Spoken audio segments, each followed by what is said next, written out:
కొన్ని ఎక్స్పోజెస్ పెట్టి రాత్రి ఒక వీడియో రిలీజ్ చేశాను. సేమ్ అదే షర్ట్తో అన్న కొన్ని పిక్స్ వీడియోస్ ఉన్నాయి, అవి చూడండి ఒకసారి.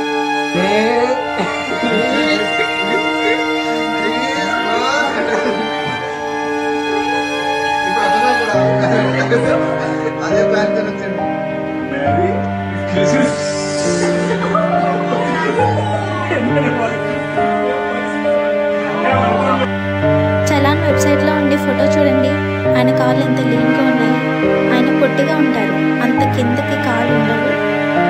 ఆయన ఫిజిక్ అలా ఉండదు. ఈ పిక్స్లో ఎంత లూజ్గా ఉంది, ఈ వీడియోస్లో ఎంత లూజ్గా ఉంది షర్ట్. ఆయనకు అంత చెస్ట్ లేదు, ఆయనకు పొట్ట లేదు.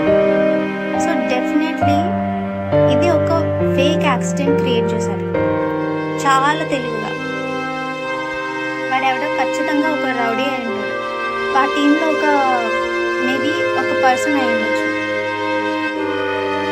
అప్పటికే హెడ్లైట్ పగిలిపోయింది కాబట్టి డెఫినెట్లీ 11:30 ముందే ఆయన్ని ఖచ్చితంగా దారిలో హైదరాబాద్ నుంచి కొవ్వూరుకి వస్తున్నారంటే దారిలో ఆయన్ని ఖచ్చితంగా అటాక్ చేశారు. ఎందుకని మొత్తం సీసీటీవీ ఫుటేజ్లు అన్నీ తీయట్లేదు? పొద్దున్నుంచి ఈవినింగ్ వరకు ఎందుకు తీయలేదు? అక్కడ ఉన్న పాస్టర్స్ కానీ ఎవరైతే పోరాడారో ఎందుకు దాని విషయమై పోరాడలేదు? ఇప్పుడు హార్డ్ డిస్క్లో మొత్తం అన్నీ తీసి మొత్తం మాయించేసి ఉంటారు, ఎవిడెన్సెస్ అన్నీ తీస్తుంటారు. ఇప్పుడు కుటుంబ సభ్యులు కేసు పెడితే ఇది అలా ఇన్వెస్టిగేషన్కి వెళ్తే ఇది ఎక్కడికో వెళ్ళి మొత్తం వెనుకున్న శక్తులు వాళ్ళందరూ బయటకు వస్తారని, కేసు కనుక ముందుకు వెళ్తే క్లోజ్ చేయకపోతే చంపేస్తానని బెదిరిస్తున్నారంట. అంటే మనం ఎంత చేతకాలని వాళ్ళలో ఉన్నాము. ఈరోజు ఆయన, తర్వాత నేను, తర్వాత మీరు అవ్వచ్చు కదా. ఎందుకు ఎవరు పోరాడట్లేదు? మొన్న హైదరాబాద్లో ఉండే ఒక పూజారికి అయినప్పుడు అంత అలా రియాక్ట్ అయ్యి సీఎం గారిలో పిఎం గారిలో ఇంత అన్యాయం జరుగుతున్నప్పుడు ఎందుకు మాట్లాడట్లేదు? మనం ఎందుకు పోరాడలేకపోతున్నాం?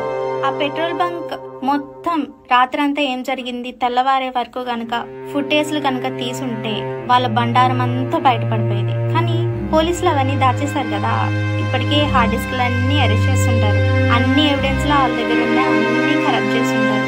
అందుకే అంత ధైర్యంగా ఎస్పీ గారు వచ్చి మీడియాకి ఇంకేమైనా ఎవిడెన్స్ ఉంటే మా దగ్గర తీసుకురండి అంటున్నారు. ఎన్ని ఎవిడెన్స్లు ఉండగా నిజాలు మాట్లాడితే చంపేస్తారు. ఇలాగే చచ్చిపోతూ వెళ్ళిపోవాలా? ఎవరికి వాళ్ళు నాకెందుకులే, నాకేమైనా చేస్తారేమో, నాకేమైనా అవుతుందేమో, ఇదా మన దేవుడు మనకు నేర్పించింది.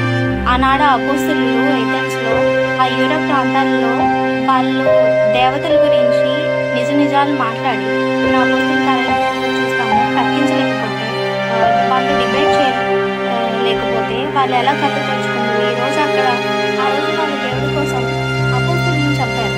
ఎవరినైతే పూజించారో వాళ్ళందరూ ఇప్పుడు ఉన్నారా? అపోస్తలులే పోరాడకపోతే ప్రపంచ సువార్త ఎలా వచ్చేది? ప్రపంచమంతా సువార్త ఎలా తెలుసుకునేది? ఈరోజు ఒక అపాలజిస్ట్ని గౌరవించడం ఈ క్రిస్టియన్ కమ్యూనిటీకి, పాస్టర్లకి రాదు. మీరెందుకు వేరే వాళ్ళ గురించి మాట్లాడతారు? మంది మనం చెప్పుకోవచ్చు, మంది మనం దేవుని ప్రేమ, వాక్యము, ఇది నిజమైన సేవ కాదు. మరి ఇప్పుడందరూ ఎందుకు వచ్చి సంతాపం ప్రకటించారు? అది కూడా ఎవరు ఏం మాట్లాడలేదు, జస్ట్ కండోలెన్సెస్ చెప్పి వెళ్ళిపోయారు అంతే. ఏ పాస్టర్ దీని గురించి మాట్లాడు. ఇంకా పొలిటికల్ బ్యాక్గ్రౌండ్ ఉన్న వాళ్ళు అయితే ఇంకా వాళ్ళకి ఆ బ్యాక్గ్రౌండ్స్ కావాలనుకోండి, వేరే విషయం. ఆనాడు అపోస్తలుల శిష్యులు తర్కిస్తూ డిబేట్ చేస్తూ సువార్త ప్రకటించకపోతే ఈరోజు నీకు నాకు సువార్త అందేది కాదు. ఆనాడు అపోస్తలులు కాదు, అపాలజిస్ట్. అందుకే వాళ్ళని హింసకి గురి చేసి చంపేశారు, హతసాక్షులయ్యారు. ఒక అపాలజిస్ట్కి కనీసం ఒక హెల్ప్ చేయకపోయినా పర్లేదు, వాళ్ళ వైపు దయచేసి ఉండండి. ఇప్పటికైనా నోరు తెరవండి.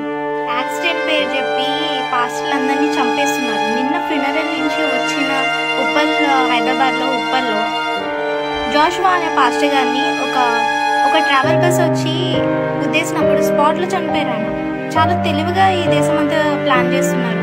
ఏం పౌరుషం రావట్లేదా మనకి? మన దశింబాగాను మన కానుకలు చాలా, మీ సంఘాలకి మీరుండే చాలా. రేపు అదే సిచ్యువేషన్ మీకు వస్తుంది.